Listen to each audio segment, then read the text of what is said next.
Emmanuel Macron est arrivé ce lundi au Maroc où il a été accueilli en grande pompe par le roi Mohamed VI. Une visite visant à retisser les liens historiques profondément distendus par 3 années de brouille. On prend tout de suite la direction de Rabat où l'on retrouve notre correspondante Maude Nino. Maude, que dire de cette première rencontre très scrutée entre Emmanuel Macron et le roi Mohamed VI? Alors, c'est une première soirée qui s'achève sous les meilleurs auspices. D'abord, le roi Mohamed VI, vous l'avez vu, a accueilli en personne le couple présidentiel. 21 coups de canon ont été tirés.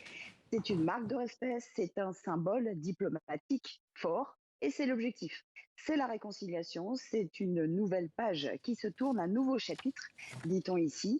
Alors effectivement, le président Emmanuel Macron et le roi Mohamed VI se sont d'abord entretenus 1 heure sans journalistes avec une première signature importante. Il s'agit d'une convention solennelle qui renforce les liens France-Maroc avec l'identification de 11 points stratégiques. Mais surtout, s'en sont suivis 22 accords concrets signés.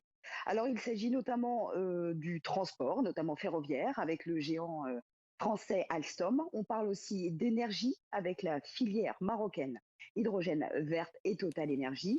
Les accords portent également sur l'éducation, l'enseignement supérieur, la recherche ou encore la décarbonation.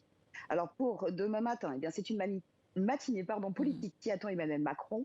Il est très attendu pour son discours au Parlement marocain. Et ce soir déjà, un premier message politique. Dans le premier communiqué du cabinet royal, les deux chefs d'État, Emmanuel Macron et le roi Mohamed VI, sont appelés à un cessez-le-feu à Gaza et au Liban.